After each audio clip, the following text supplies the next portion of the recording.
సంస్కృత అభ్యాసాయ స్వాగతం మిత్రాణి.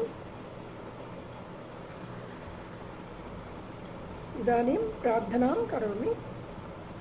వక్రతుండ మహాకాయ కోటిసూర్య సమప్రభా నిర్విఘ్నం కురు మే దేవ సర్వకార్యేషు సర్వదా. ఓం శ్రీ గురుభ్యో నమః. హరి ఓం.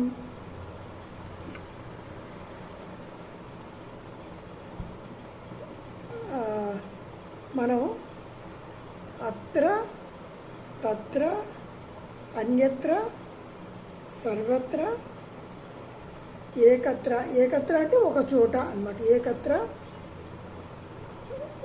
కుత్ర నేర్చుకున్నాం. ఎత్ర అంటే ఏంటి అని అడిగారు. ఎత్ర అంటే ఎక్కడైతే అని అర్థం అన్నమాట. ఎత్ర అంటే ఎక్కడైతే అని అర్థం వస్తుంది. మనకి భగవద్గీతలో ఆఖరి శ్లోకం ఉంది. ఎత్ర యోగేశ్వర కృష్ణో ఎత్ర పార్థో ధనుర్ధరః తత్ర శ్రీర్విజయో భూతిర్ ధ్రువా నీతిర్మతిర్మమ అనంది. ఎక్కడైతే, ఎత్ర అంటే ఎక్కడైతే, ఎత్ర యోగేశ్వర కృష్ణ ఉంటాడో, కృష్ణుడు ఉంటాడో, మళ్ళీ ఎత్ర పార్థో ధనుర్ధర, పార్థ అర్జునుడు, ధనుర్ధారి అర్జునుడు ఎక్కడుంటాడో అక్కడ, తత్ర అంటే అక్కడ, తత్ర అంటే అక్కడ, ఎత్ర యోగేశ్వర కృష్ణ తత్ర శ్రీర్విజయోర్భూతిర్ ధ్రువ నీతిర్మతిర్మమ అంటే ఏంటంటే అక్కడ, తత్ర అంటే అక్కడ ఎవరుంటారు? విజయం ఉంటుంది. శ్రీ అంటే లక్ష్మి, శ్రీ విజయం ఉంటుంది. తర్వాత భూతి, భూతి అంటే ఐశ్వర్యము, వెల్ఫేరు, తర్వాత మనకి ప్రాస్పెరిటీ, ఇవన్నీ చాలా ఉన్నాయి పదాలు. ఇవన్నీ ఉంటాయి అన్నమాట. భూతి నీతి ఉంటుంది. నీతి మతి మమ. మతి అంటే ఏంటంటే నా ఆలోచన, మతి నా సిద్ధాంతము, మమ మతి అంటే నా సిద్ధాంతము. నాకు అక్కడ ఎక్కడైతే, ఎత్ర అంటే ఎక్కడైతే కృష్ణుడు ధనుర్ధారి ఉంటారో అక్కడ విజయము, లక్ష్మి అన్నీ అక్కడ ఉంటాయి, ప్రాస్పెరిటీ అన్నీ అక్కడ ఉంటాయి అని అర్థం అన్నమాట. సో ఎత్ర అంటే ఎక్కడైతే అని అర్థం. అలాగే మనకి హనుమాన్ చాలీసా చదువుతాం కదా, అక్కడ కూడా మనం అంటాం ఎత్ర ఎత్ర రఘునాథ కీర్తనం తత్ర తత్ర కృతమస్తకాంజలిం బాష్పవారి పరిపూర్ణలోచనం మారుతిం నమత రాక్షసాంతకం అంటాం. ఎత్ర ఎత్ర రఘునాథ కీర్తనం, ఎక్కడైతే రఘునాథుడి రాముడి కీర్తన జరుగుతూ ఉంటుందో తత్ర అక్కడ, తత్ర అక్కడ ఎక్కడైతే జరుగుతుందో అక్కడ అన్నమాట. అక్కడ ఎవరుంటారు? కృతమస్తకాంజలి, ఇలా నమస్కరిస్తున్నటువంటి ఆంజనేయ స్వామి, అంటే మస్తకం అంటే శిరస్సు వంచి అంజలి ఘటిస్తూ ఉన్నటువంటి మారుతి ఉంటాడనమాట. తత్ర కృతమస్తకాంజలి, కృత అంటే చెయ్యడం, చేస్తూ ఉంటాడు. తర్వాత ఎలా ఉంటాడు మారుతి, ఆంజనేయ స్వామి ఎలా ఉంటాడు అంటే బాష్పవారి పరిపూర్ణ లోచనం. అంటే బాష్పం అంటే మనకి కన్నీళ్ళు, బాష్పవారి, వారి అంటే నీళ్లు. సో నీళ్లు ఉంటాయి. బాష్పవారి పరిపూర్ణ లోచనం, ఫుల్గా నీళ్లతో నిండుంటాయి లోచనాలు, కళ్ళు. ఎందుకంటే ఆనంద బాష్పాలు. ఎక్కడైతే రాముణ్ణి మనం ప్రార్థిస్తామో, ఎక్కడైతే మనం రామనామం జపిస్తామో అక్కడ తప్పకుండా ఆంజనేయ స్వామి అక్కడ ఉంటాడు. ఎలా ఉంటాడు? బాష్పవారి పరిపూర్ణ లోచనం, చాలా ఆనందంగా తను అక్కడ ఉంటాడనమాట. ఆ ఆంజనేయ స్వామి ఎలా ఉంటాడంటే మారుతిం నమత రాక్షసాంతకం, రాక్షసుల్ని చంపాడు. తన వల్లే కదా రాక్షసులందరూ సంహరించబడ్డారు. సో మారుతి అలాంటి ఆంజనేయ స్వామిని నేను నమస్కరిస్తున్నాను అని అర్థం అన్నమాట. అందుకని ఇది చాలా మంచి శ్లోకం మనకి. ఎత్ర ఎక్కడైతే అన్నమాట, ఎక్కడైతే రఘునాథ కీర్తనం జరుగుతుందో అక్కడ ఆంజనేయ స్వామి ప్రత్యక్షమై ఉంటాడనమాట. మనకి తెలియదు కానీ నిజంగానే ఉంటాడు. చాలా మందికి ప్రత్యక్షంగా సాక్షాత్కారం కూడా జరిగిందని చెప్తారు. సో అది మనం ఎత్ర అంటే ఎక్కడైతే అని అర్థం అన్నమాట.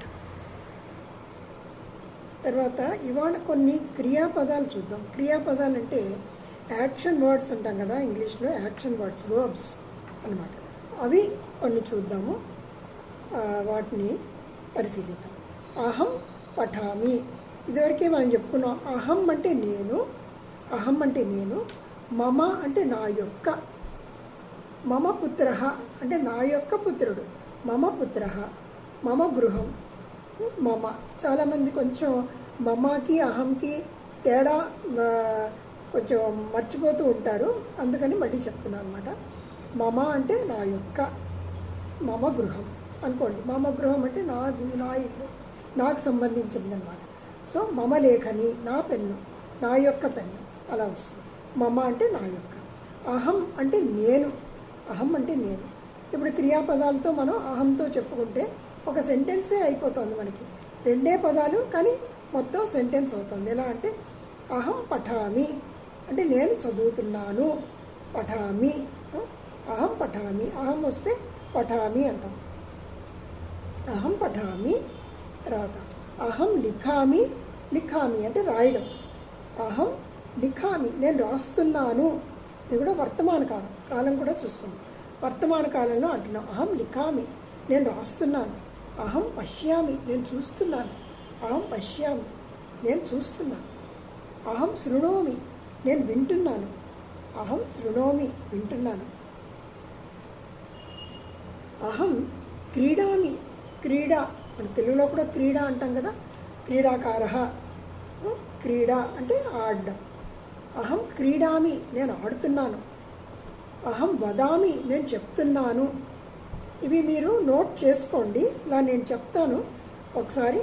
ఆ మాటలు మీరు పదాలు రాసుకుంటే మనం చాలా బాగా ఒక చిన్న సెంటెన్సే అయిపోతుంది. అహం వదామి నేను చెప్తాను, నేను చెప్తున్నాను అని అర్థం అన్నమాట. అహం వదామి. అహం పిబామి, పిబామి అంటే తాగుతున్నాను. అహం కాఫీం పిబామి నేను తాగుతున్నాను. అహం కాఫీం పిబామి. అహం జలం పిబామి నేను నీళ్లు తాగుతున్నాను. అహం ఉపవిశామి, ఉపవిశతి అంటే కూర్చోవడం. అహం ఉపవిశామి నేను కూర్చుంటున్నాను. అహం ఉత్తిష్టామి నేను లేస్తున్నాను. ఉత్తిష్టామి, ఉత్తిష్టోత్తిష్ట గోవింద అని మనం సుప్రభాతం చదువుతాం కదా. ఉత్తిష్ట అంటే లేవడం అన్నమాట, ఉత్తిష్ట. సో అహం ఉత్తిష్టామి నేను లేస్తున్నాను. అహం గాయామి, గానం. అహం గాయామి నేను పాడుతున్నాను. అహం గాయామి. అహం చాలయామి, అహం చాలయామి అంటే చలనం, చాలయామి అంటే నడపడం. కారయానం చాలయామి. అహం కారయానం, కారయానం చాలయామి. కారయానం అంటే కారు, యానం అంటే వెహికల్, బండి. కారయానం చాలయామి నేను నడుపుతున్నాను, చాలయామి. అహం పృచ్ఛామి, అహం పృచ్ఛామి. పృచ్ఛామి అంటే కూడా అడగడం, ప్రశ్నం పృచ్ఛామి. అహం ప్రశ్నం పృచ్ఛామి నేను ప్రశ్న అడుగుతున్నాను. అహం ప్రశ్నం పృచ్ఛామి. ఒక్కసారి అన్ని క్రియాపదాలు నేను మళ్ళీ ఒకసారి రిపీట్ చేస్తాను, మీరు స్లోగా రాసుకోండి. రాసుకుంటే మనకి ఈ క్రియాపదాలు చాలా మనం వాడుతూ ఉంటాం కదా. మనకి యాక్షన్ కావాలంటే అదే కదా క్రియ, వర్బ్స్ కావాలి. అహం దదామి, దదామి అంటే ఇస్తున్నాను. అహం దదామి దానం, అహం దానం కరోమి. అహం దదామి అంటే దదామి అంటే ఇస్తున్నాను. అహం గచ్చామి నేను వెళ్ళిపోతున్నాను. అహం నేను వెళ్తున్నాను అంటే అహం గచ్చామి. అహం ఆగచ్చామి అంటే వస్తున్నాను. అహం ఆగచ్చామి అంటే నేను వస్తున్నాను. గచ్చామి, ఆగచ్చామి. అలాగే అహం నయామి, అహం లేఖనీం నయామి అంటే నేను తీసుకెళ్తున్నాను. నయామి అంటే తీసుకెళ్తున్నాను.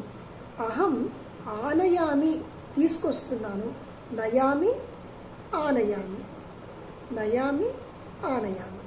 సో తర్వాత అహం స్వీకరోమి, తీసుకుంటున్నాను. అహం స్వీకరోమి. అహం పుస్తకం స్వీకరోమి, నేను పుస్తకం తీసుకుంటున్నాను. అహం పుస్తకం దదామి అంటే నేను పుస్తకం ఇస్తున్నాను. దదామి ఇస్తున్నాను. స్వీకరోమి తీసుకుంటున్నాను. అహం పుస్తకం స్వీకరోమి తీసుకుంటున్నాను.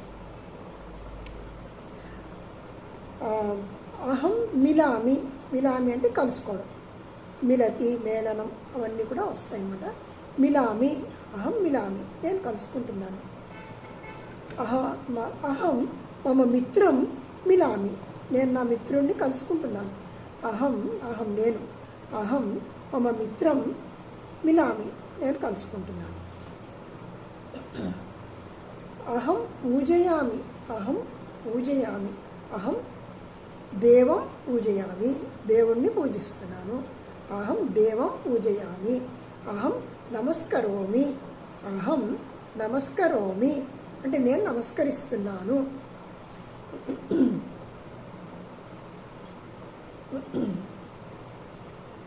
అహం కరోమి, కరోమి అంటే చేస్తున్నాను. అహం కరోమి, నేను చేస్తాను.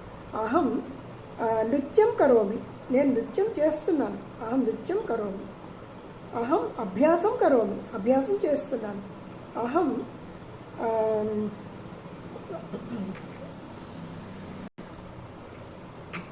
అనంతరం అహం ఇచ్చామి, ఇష్టపడుతున్నాను. అహం ఇచ్చామి, ఇష్టపడుతున్నాను. అహం చింతయామి, చింతనం. మన తెలుగులో కూడా మనకి ఇలాంటి పదాలన్నీ తెలుస్తుంటాయి. చింతనం అంటే ఆలోచించడం. అనుకుంటున్నాను. అహం చింతయామి, నేను అనుకుంటున్నాను. అహం చింతయామి. అహం పెట్టామంటే మనకి పూర్తి సెంటెన్స్ అయిపోతుంది. అహం చింతయామి. అహం గాయామి, పాట పాడడం. గాయామి. అహం శృణోమి, అహం శృణోమి, వింటున్నాను నేను.